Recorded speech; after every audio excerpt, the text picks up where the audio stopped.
ప్రజాపతి, అపూర్వము, అద్భుతము, అనన్యసాధ్యము, అనితరము, అఖండ వైభవ సమానమైన ఈ యజ్ఞం పూర్తి చేసి నీవు ధన్యుడవై మమ్మల్ని ధన్యుల్ని చేశావు.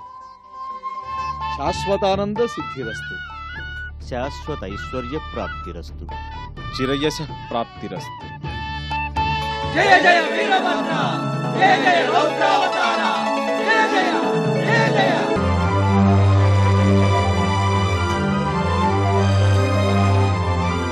మహాదేవ, ఒక వృక్షానికి ఒక శాఖకు కాసిన ఫలాలు తీయగా మరో శాఖకు కాసిన ఫలాలు చేదుగా ఉంటాయా స్వామి? అది మీ కరుణా విశేషమా లేక నా కర్మఫలమా? అకారణ దుఃఖం అనర్థ సూచకం. కన్నీళ్లు కార్చరాదు. కన్నవాడి గురించి చింతిస్తూ కన్నీరు నింపటం శుభదాయకం కాదు. చూడు దితి, ఎవరి కర్మకు వారే కర్తలు. చేసుకున్న వారికి చేసుకున్నంత కర్మఫలం. దాన్ని దిద్దలేం, తీర్చలేం. మీరు నిర్విచారంగా నిశ్చల చిత్తంతో ఉపదేశిస్తున్నారు. కానీ వేదాంతం దుఃఖాన్ని పోగొట్టలేదు, అసంతృప్తిని తొలగించనూ లేదు. దితి, దుఃఖానికి ఉపశమనం వేదాంతమే. అంతా పరమేశ్వరుడి లీల అనుకుంటే చింత వంతా ఉండదు. తమరితో వాదించి ఒప్పించగలదాననా? నా ఆరాటం నాది. స్వామి, వజ్రాంగుడిని గురువుల సన్నిధికి పంపించాం. యోగ్య విద్యలన్నీ నేర్చాడని తెలిసింది. కానీ తర్వాత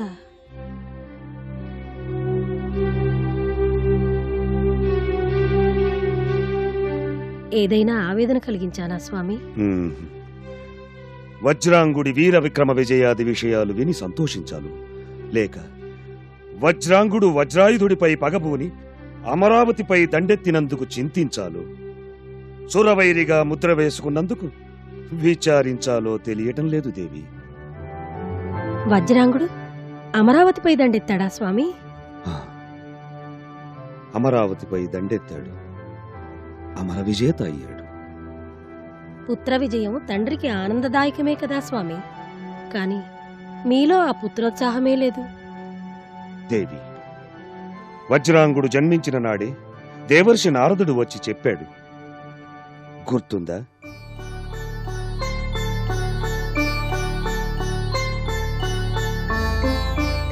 అవును, గుర్తుకొచ్చింది స్వామి. వజ్రాంగుడు అమరలోక విజేత అవుతాడని, అసుర లక్షణాలు పెంచుకొని సురవైరి అవుతాడని, వజ్రాంగుడు కుమారుడు అంతకన్నా సురభీకర లక్షణాలు పెంచుకొని పుడతాడని తమకు చెప్పాడు. అది విని కదా మనం వేదన చెందాం. అంతా విధి నిర్ణయం అన్నారు తమరు. మరి ఇప్పటి వర్తమానం ఏమిటి స్వామి? అదే తెలియడం లేదు.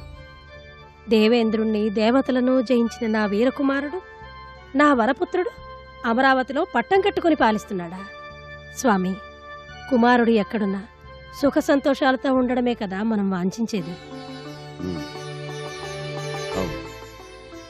అదే మనసారా కోరుకుంటున్నాను. వాడి క్షేమం యోగం చక్కగా ఉండాలి. అదే నా కాంక్ష. ఎక్కడున్నాడు, ఎలా ఉన్నాడో నా తండ్రి. పరమేశ్వర, వజ్రాంగుణ్ణి రక్షించు, వెన్నుదన్నుగా నిలిచి కాపాడు.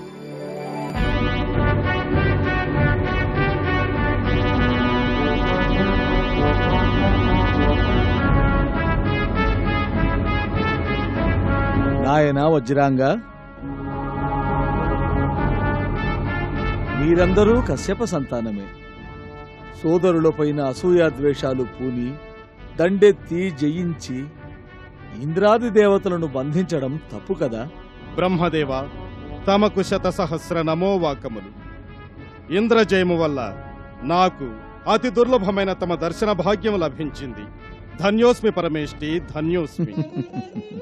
అఖండ ఐశ్వర్య సిద్ధిరస్తు. నీ వినయం నన్ను ఆనందపరుస్తున్నది. కశ్యప ప్రజాపతి కన్న సంతానంలో అత్యంత ప్రఖ్యాతి పొందిన వాడివి వజ్రాంగుడివి. వాసికెక్కిన నీ వీరత్వంతో వజ్రాయుధుడిపై దండెత్తడం ఎందుకు? సృష్టికర్త దేవేంద్రుడు క్రోధి, అసూయాపరుడు. మూర్తి భవించిన స్వార్థపరుడు, అహంకారి. అందుకే అతనిపై దండెత్తి జయించారు. ఎదురులేని అతడి వజ్రాయుధ శక్తి ఈ వజ్రాంగుడి శక్తి ముందు వెలవెలపోయింది. రణరంగాన ఓడిన వారిని బంధించడం, శిక్షించడం ధర్మసమ్మతమే కదా? కానీ కుమారా, త్రిమూర్తులమైన మేము అతనికి త్రిలోకాధిపత్యం కట్టబెట్టాం. 33 కోట్ల దేవతా సార్వభౌముడు ఇంద్రుడు. అతనిని నీ శక్తితో నీవు ఓడించావు, నిజమే. కాని అతని ప్రాభవానికి, వైభవానికి, పదవికి అది అత్యంత అవమానకరం. అతని రక్షణకు శివకేశవులలో ఏ ఒక్కరూ పూని వచ్చినా ఘోర రణం తప్పదు. కనుక అతన్ని బంధ విముక్తుణ్ణి చేయవయ్యా వజ్రాంగ. కమల సంభవుల ఆనతిని శిరస, మనస, వచస ఆచరిస్తున్నాను. ఇప్పుడే ఇంద్రాది దేవతలను నా ఆజ్ఞ నుండి విముక్తులను చేస్తున్నాను.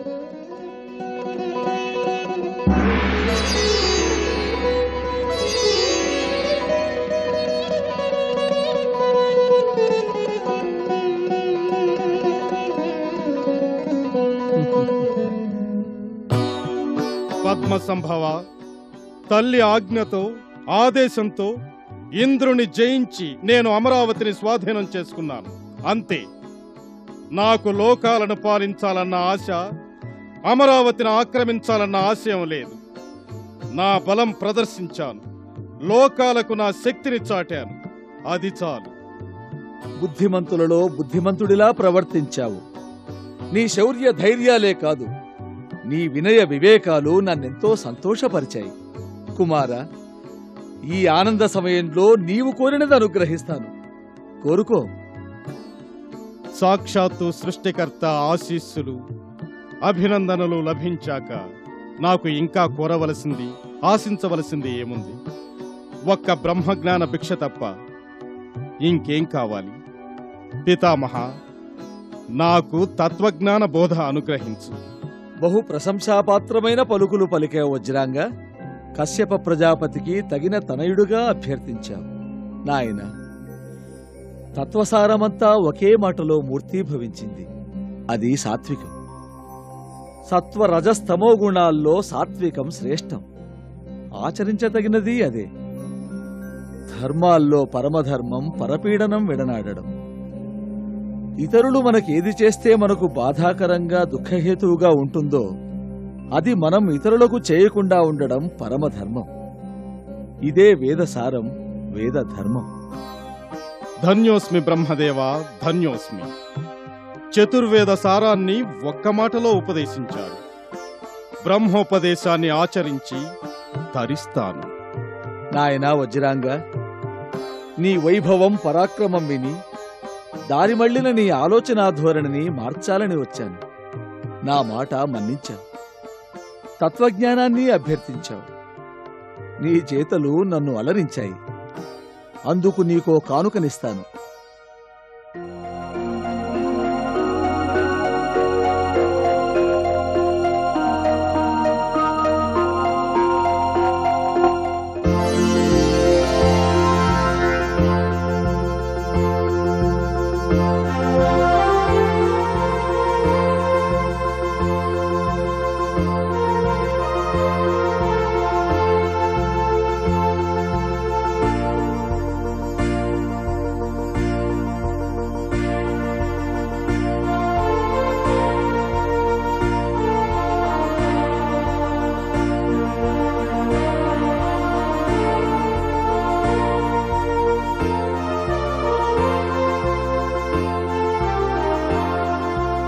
ఏ పురుషుడికైనా తగిన జంట లభిస్తేనే అతని జీవితం పరిపూర్ణమవుతుంది. మనసెరిగి ప్రవర్తించే మగువ అర్ధాంగిగా లభించడం మగవాడి అదృష్టం. శక్తిలో, శౌర్యంలో, యుక్తిలో, ధైర్యంలో, ఇంద్రాది దేవతలను జయించగలిగిన సామర్థ్యంలో ఇప్పటికి నీకు నీవే సాటి. నీ జీవితం పరిపూర్ణం కావడానికి నీకు అన్ని విధాలా తగిన యువతి వరాంగి. ఆమెను నీ జీవిత భాగస్వామిగా వరించి సుఖించు.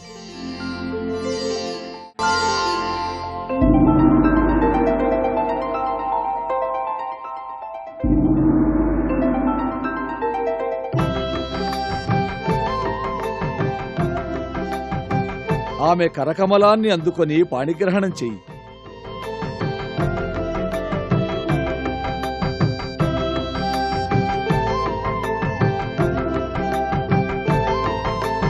తదేవ లగ్నం సుదినం తదేవ తారాబలం చంద్రబలం తదేవ అయం ముహూర్త సుముహూర్తో అస్తు.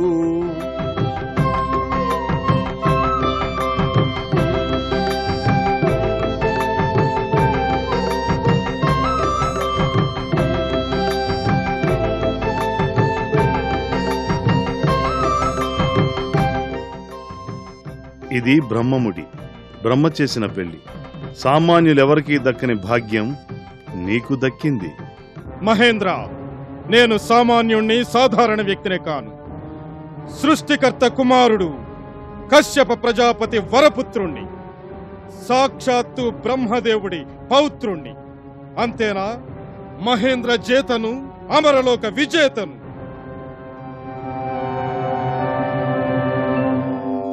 కలహం కళ్యాణమై కథనరంగం కళ్యాణ మండపంగా మారింది. సుఖనిలయమైన అమరావతి ప్రవేశంతో మీకు సుఖ సంతోషాలు లభించాయి. కరుణతో కటాక్షించిన కమలాసనులకు కైమోడ్పు. ఇక మాతా పితరులను సందర్శించి వారి ఆశీస్సులను పొందుతాము.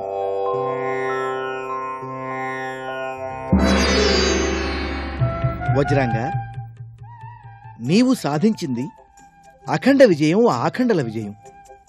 కాని నీ విషయాలు తెలియక నీ మాతృమూర్తి దితి చాలా ఆందోళన పడుతున్నది. ఆగాగు, అంత తొందరే? ఇన్నేళ్లు లేని ఆత్రం ఇప్పుడు సందడించడం ఎందుకు? స్వాగత సత్కారాలందుకునే నూతన వధువుతో ఆశ్రమ ప్రవేశం చేయాలి. వజ్రాంగ, నీవు నీ తల్లిదండ్రుల్ని దర్శించడం సాధారణమే. కాని వరాంగి కొత్తగా ఆశ్రమంలో అడుగు పెడుతున్నది కదా.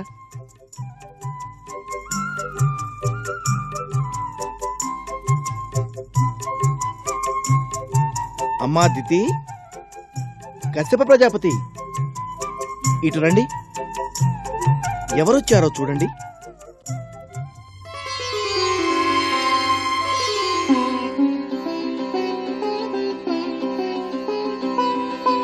నాయనా వజ్రాంగ, సుఖీ భవ. శుభమస్తు.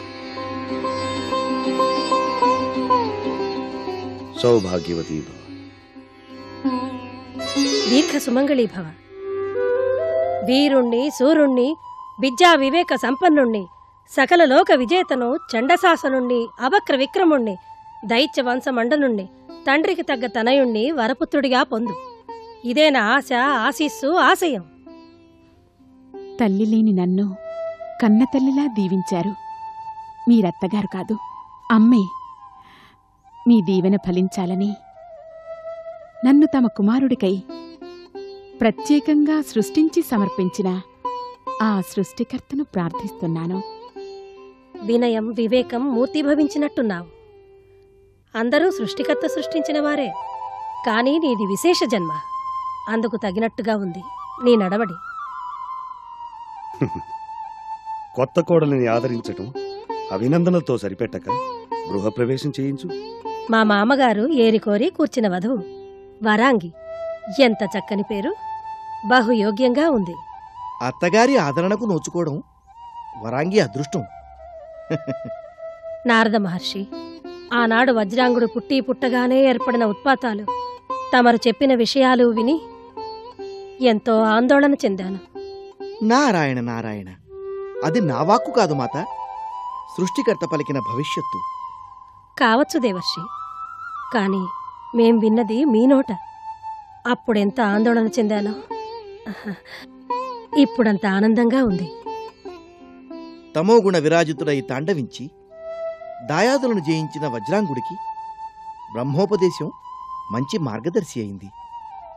తమోగుణుడు సత్వగుణ సంపన్నుడయ్యాడు. మెచ్చిన బ్రహ్మ చక్కని తోడును కూర్చాడు. నాయన, ఆశ్రమ ప్రవేశం చేసి మాకు ఆనందం కలిగించు. నాయనా, మీ ఆగమనం నా సర్వ విచారాలను తుడిచిపెట్టింది. ఇక ఆడుతూ పాడుతూ ఆనందలోకాల్లో విహరిస్తూ మా కన్నుల పండుగగా జీవించండి. సుపుత్ర ప్రాప్తిరస్తు. వరపుత్ర లాభమస్తు. రండి.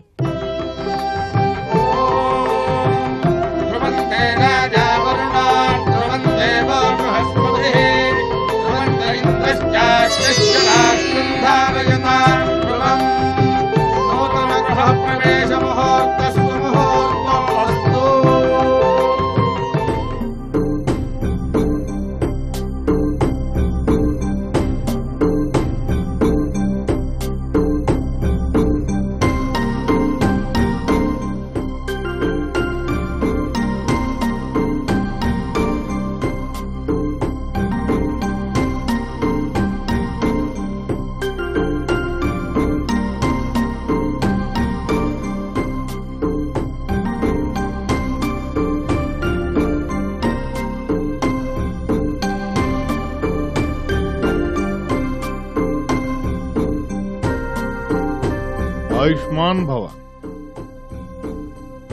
పర్వత శ్రేష్ఠ వరపుత్రుడిగా బహు ప్రశంసాపాత్రుడివై వంశప్రతిష్టను పెంపొందించు. సకల శుభావాప్తిరస్తు.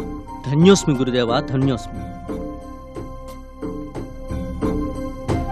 ఆయుష్మాన్ భవ. యశస్వీ భవ. హిమవంత, పుత్రుడు అన్ని విధాలా యోగ్యుడై సకల విద్యా పారంగతుడై తండ్రికి తగిన తనయుడని పలువురి చేత ప్రశంసలు పొందిన నాడే ఆ తండ్రికి పుత్రోత్సాహం కలుగుతుంది.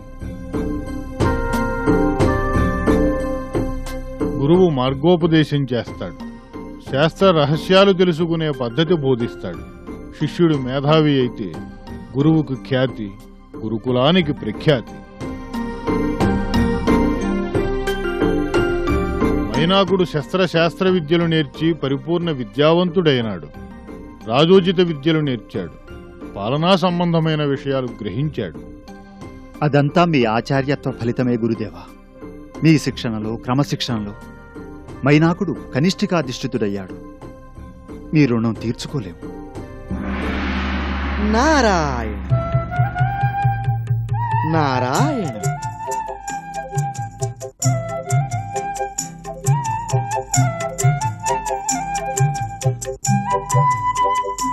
దేవర్షి నమో నమః. బ్రహ్మమానస పుత్రులకు నమో వాక్యములు. జగదంబా కరుణా కటాక్ష ప్రాప్తిరస్తు. దేవర్షి స్వాగతం, సుస్వాగతం. విచ్చేయండి. దేవి,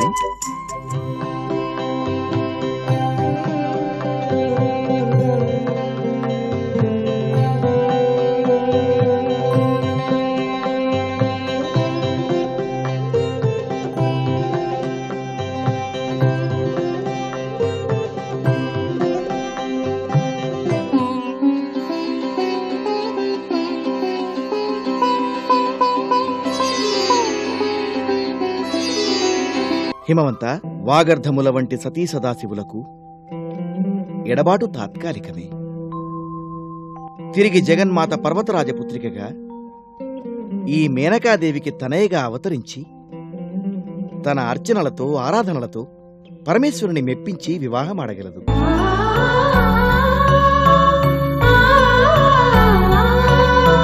నక్షత్రనామం మృగశిర. 3వ పాదం కాతో ప్రారంభం కావాలి. కాత్యాయని. వ్యవహారిక నామం హైమవతి, పార్వతి, గిరిజ. అనంతావై నామాని. జగన్మాతకు అనంత నామధేయాలు. పార్వతి. పర్వతరాజపుత్రి కనుక పార్వతి అనడం చక్కగా ఉంటుంది. గిరిరాజపుత్రి కనుక గిరిజ అనడము శ్రేష్టమే. ఇక తమ కుమార్తె కనుక హైమవతి. ఎలా పిలిచినా, ఎలా పిలుచుకున్నా మనం తరిస్తాం. అది అంబనామస్మరణం కదా. అది జగదంబకు ఆనందదాయకమే. మిమ్ము చేపట్టి వీరపత్నినయ్యాను. వీరమాతను కూడా కావాలి ప్రభు. మా కుమారుడు మమ్ము మించిన విశ్వవిజేత అవుతాడు. అంతేకాదు ప్రభు, ఇంద్రుణ్ణి జయించి అతన్ని క్షోభపెట్టాలి. సకల లోకాలు జయించి దేవతలను తల్లడిల్ల చెయ్యాలి. అంతటి మహాబలశాలి, పరాక్రమశాలి కావాలి నా కుమారుడు.